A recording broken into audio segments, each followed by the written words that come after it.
mapagpalang araw. Happy Lord's Day. Yan. Dito po tayo sa tahanan ni Kuya Romy at Ate Dorcas. Yan. Yan po silang dalawa. Yan. Biyaya ng Diyos na itong buwan na ito, nagbe-birthday po silang dalawa. Ang edad po ni Ate Dorcas, 81, ni Kuya Romy naman is 83. 83 ba, Kuya Romy? Ayan. Yan. Alam niyo yung makarating kayo ng edad na ganyan, 80. Malaking, kumbaga sa salitang swerte, swerte ka na. Bakit po? Dami gustong makarating ng edad na ganyan, pero kung minsan, kalahati pa lang ng edad, nawawala ka na dito sa mundo Pero samantalang sila po, biyaya ng Diyos, malakas pa sila. Yan ang salitang kalye na swerte. Salitang kalye po yun, ano? Pero pagdating sa spiritual, biyaya ng Diyos yan. Yan, grasya ng Diyos. Na yung edad natin na ganito, nakakarating na ganitong edad. Okay, tayo po ay mag-aaral ng Biblia, salita ng Diyos. Alam niyo po, yung Biblia po, tayo po ay tinuturuan ng Diyos. Kumbaga, ang sabi nga nila, ang Biblia, kung may tanong ka, sagot sa Biblia. Kaya pasinin niyo po pag nagbabasa ka ng Biblia, parang yung binabasa mo, nakakabuo ka ng, parang nung araw gusto kong malaman ito Parang ganun ba? Kaya tatandaan po natin, ano? Kaya tayo po, pag dumating na tayo sa edad na kagaya ng ganyan, senior citizen, kung tawagin naman po yan sa batas dito sa ibabaw ng mundo, na may tinatawag po sila senior citizen, at ang senior citizen ay nagsisimula sa edad na 60 o 60. Sa wika natin Tagalog, 60. Ay, Kastila yata yun. 6 na po. 6 na po, yan. Kuya Romy, nasagot niya, no? Tama, yung 60 para Kastila yata yun, no? 60, 70, 80, yan. Yan. Kastila, Kastila hoy, katawag nila dyan. Tignan po natin ang turo ng Biblia. Pag senior na po tayo, ako po, 63, senior na rin. Pero hindi kagaya nila Kuya Romy, ang edad niya, 63. Ako, 66 ako, 83 siya. Ibig sabihin ng difference, high school na siya. Doon pa lang ako pinanganak. 20 years ang difference. Kaya, meron naman kasaysayan na ganyan. Halimbawa, yung kasaysayan alam niyo po yung si Vic Soto, yung sikat na komedyanting artista. Meron silang pinagkikita, yung asawa niya ngayon, si Pauline, nung baby yung Pauline na yun, kinilik niya pa yun Ay, karami. Tagalog kitang kinilik? O kinalo? Kinarga. Kamumpakan po pala yung kinilik. Pasensya na po, may kamumpakan kami, ano? O kinarga. Yung picture na yon na si Pauline Luna pala yun, na ngayon ay asawa niya. O isipin niyo po yan, ang difference din is more than 20. Ang edad, ang difference nila. At siya ngayon ng asawa niya. Isipin niyo po yun. Kaya sabi nila, parang coincidence daw. Yung palang kalong-kalong niyang bata, ang magiging asawa niya sa ngayon. Ngayon, ang pagiging senior citizen sa Biblia po, meron po turo at aral ang Diyos. Pero bago tayo papalaod dyan, tayo muna ay panandalian, humingi ng tulong sa Diyos upang siya pumatnubay sa atin. Alam niyo po, napakahalaga yung hinihingi natin ang tulong ng Diyos, ano? Kasi po salita niya, kailangan patunubayan tayo. Panginoong Diyos, sa aming Ama, maraming salamat sa pagkakataon na binigay mo na kami po'y makapagbubulay ng iyong salita. Buksan ang isip ng bawat isa upang aming pagkinabangan po ang iyong turo at aral, sapagkat ang iyong turo at aral ay aming buhay. Salamat po sa ngalan ni Jesus. Amen. Dito po sa librong Mangangaral, chapter 12, verse 1, alalahanin mo ang iyong manlilika sa panahon ng iyong kabatahan. Yung kabatahan pong ito, panahon na malakas ka. Kasi yung kabataan usually malakas. Yan. Sa English po, youth ang nakalagay.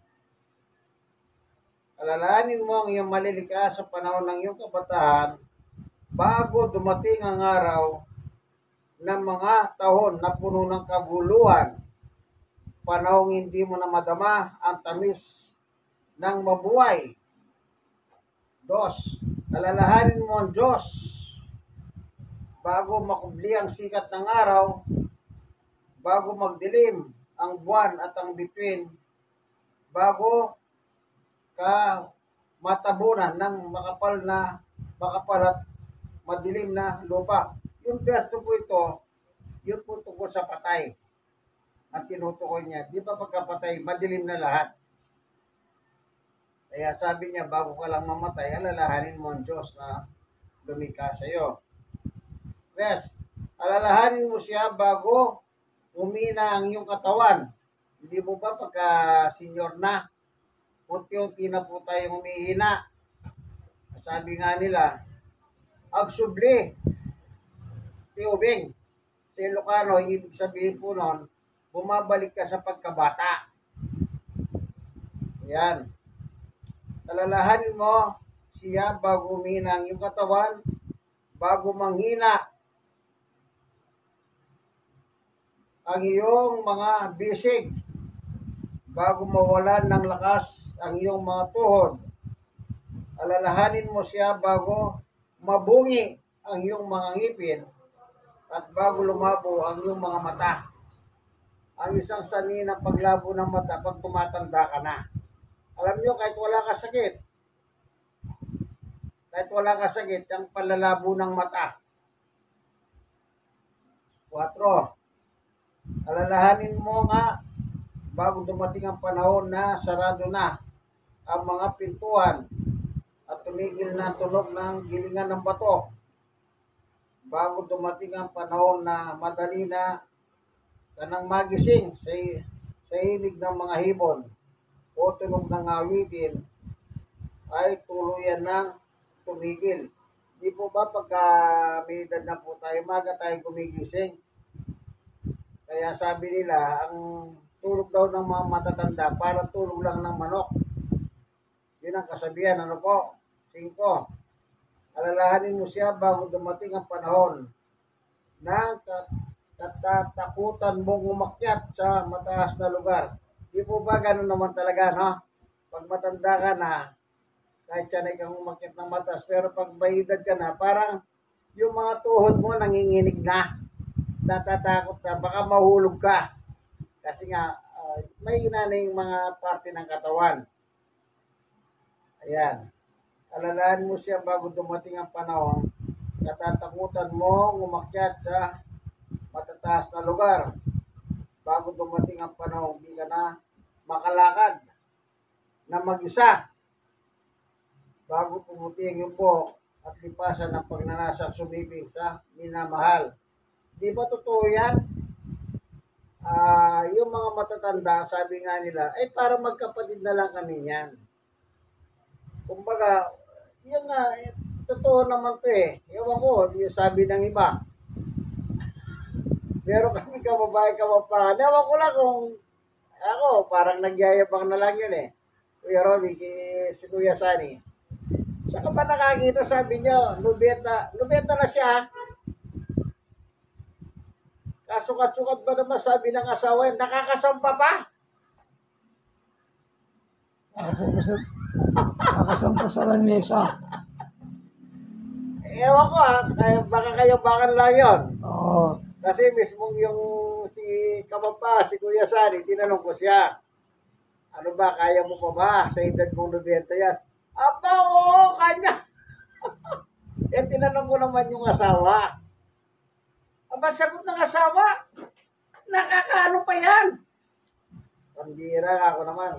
Pero sa loob-loob ko, nagbobola na lang itong mag-asawa. Ito ka, 90? Okay. Si Kuya Sani yun. Pindido niya Tiglaw. From Concepcion, Tarlac. Okay, ano pa sabi ng Biblia? Darating ang araw na tayo pupunta sa huli nating hantungan at marami ang tatangin sila sa lansangan. Hindi pa sa libing ito, ipinapakita lang ng Biblia, talagang mamamatay po tayo. Hindi natin pwedeng takasan yung kamatayan. Sa ayaw natin sa gusto, anong sabi niya? Darating ang araw. Na tayo pupunta. Saan? Sa uling nating hantungan. Hindi ba sinasabi nila uling hantungan simenteryo? Diba? Yan. Nasa Biblia po pala yan. At marami ang tatagi sa lansangan. Diba? Kahit masama yung namatay, talaga may umiyak talaga. Iniyakan. Ang mas more kung mabait pa yung namatay. Talagang kumisan, maglupasay yung mga umiyak. Nawawalan pa nga sila ng urinat na nawawalan ng malay tao. Lalo na kung yung namatay breadwinner.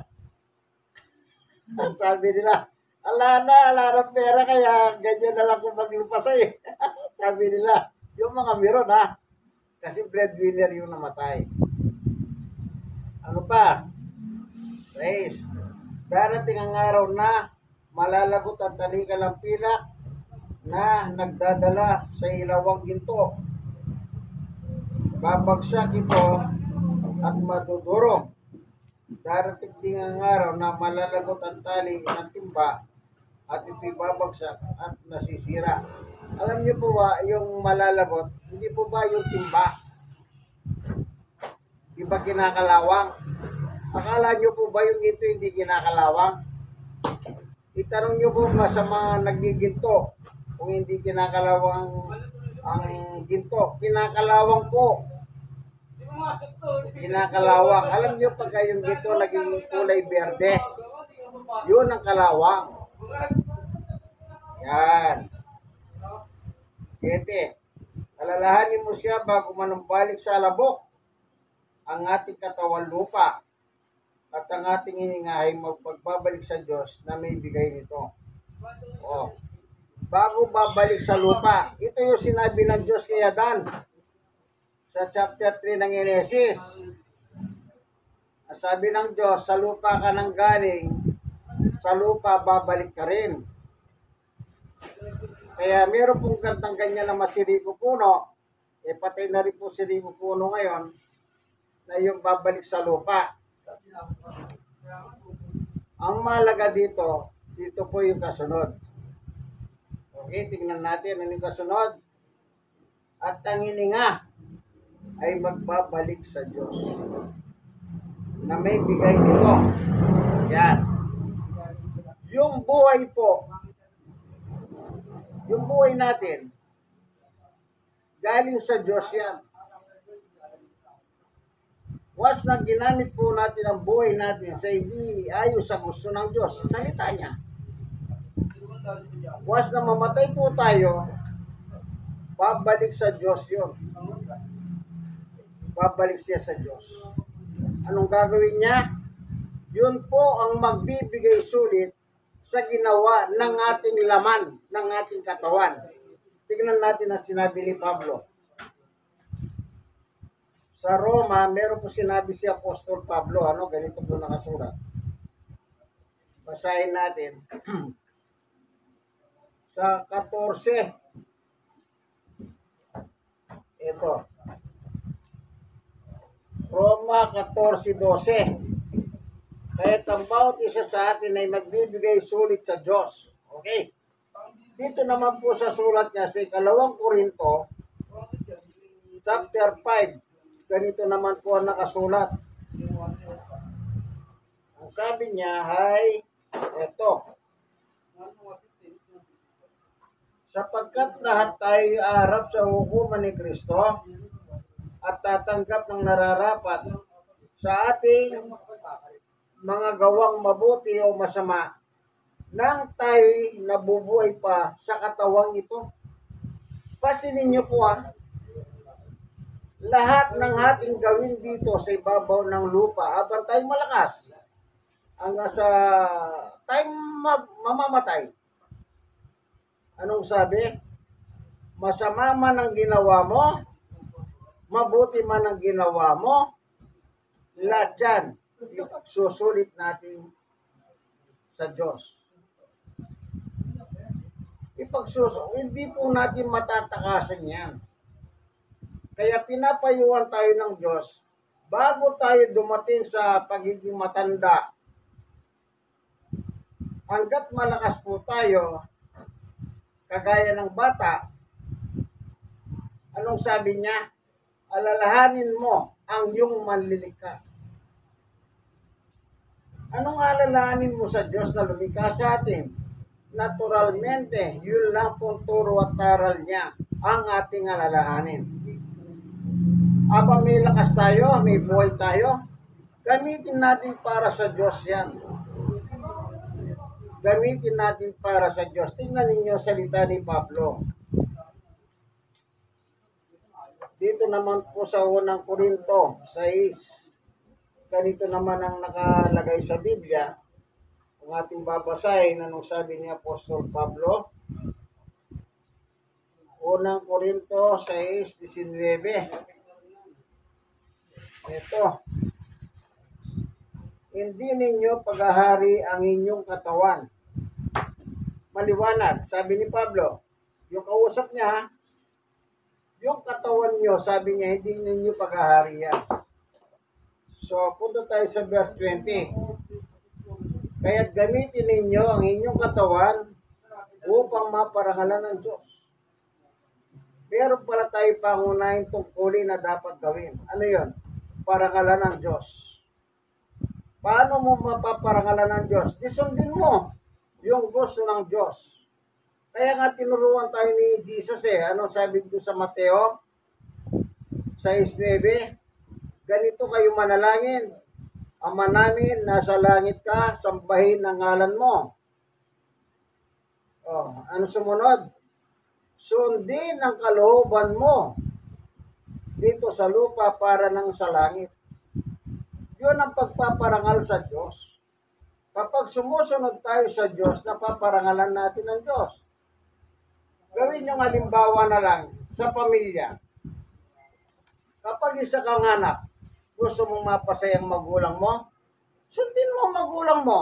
Sigurado matutuwa sa iyo yan. Pero, kung kukontrahin yung magulang niyo, ibig ko sabihin kukontrahin, hindi niyo susundin. Ano sa tingin ninyo, kaibigan?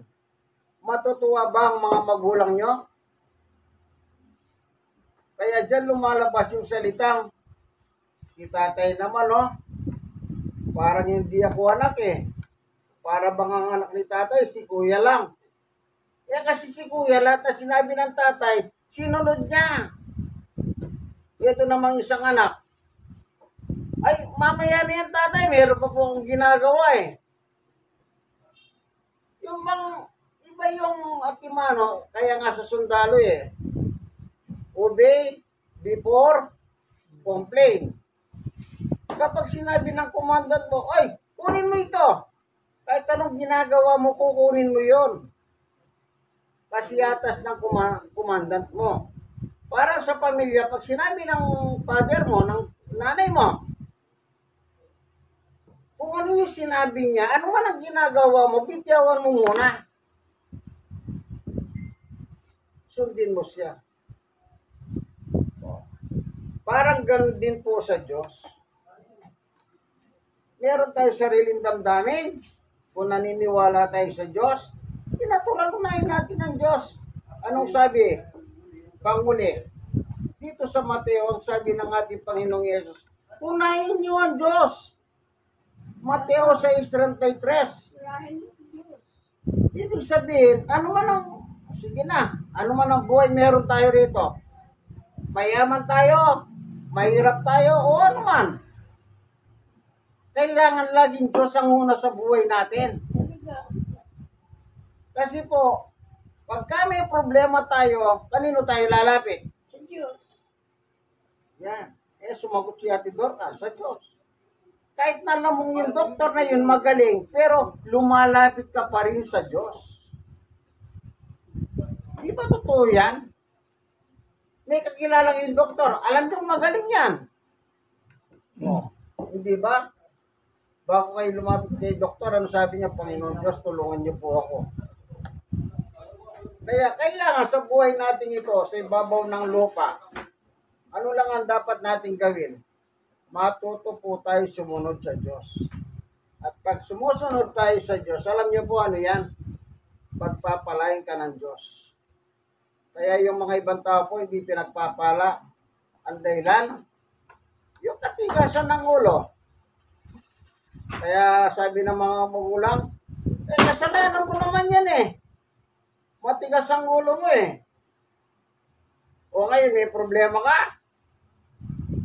Hindi po ba ganun ang salita ng ating mga magulang, tatay, nanay, o ano man tawag, lolo, lola, o ano man, kuya, ate. Dapat po matuto tayo maging masunurin sa mga nakakatanda sa atin.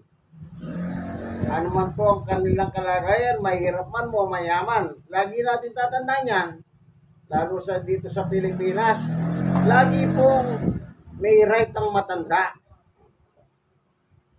At saka lang binibigyan ng karapatan ng bata. Hindi po ba? Kaya, much more kung sa Diyos pa. Almighty God dyan. Sundin natin ng Diyos na makapangyarihan sa lahat. Salamat po, Panginoon Diyos, sa iyong pagtuturo sa amin na nakasulat sa Biblia. Salamat, pinapalalahanin mo kami bago dumating yung iba't ibang karanasan ng isang senior citizen. Nangyayari po kayo pagka senior citizen, sabi na, ay, kailan kaya ayuda? Nagmukha na lang ayuda mga senior. Huwag naman. Hindi ko sinasabing masama yung magtanong ka na tungkol sa benepisyo, ha? Pero hindi po yun ang ating topic. Ang topic natin, yung salita ng Diyos. Matuto po tayo sumunod. Salamat po, Panginoon Diyos. Sa ngalan ni Jesus, Amen. Kung sakali man po, yung mga nanonood ng video ito, hindi pa hayo sa yung kalooban ng kanilang pananampalataya, baguhin mo po sila. Ikaw lang may kapangyarihan, magbago sa isang tao. Kasi kami po bilang mga tao, hindi kami pwedeng magbago nang ayon sa aming sarili. Kasi po, nasa mundong ibabaw pa kami. Salamat po sa ngalan ni Jesus. Amen. God is good all the time. Okay? Hanggang dito na lamang po. Malayo lang konti, kaya tatayo tayo.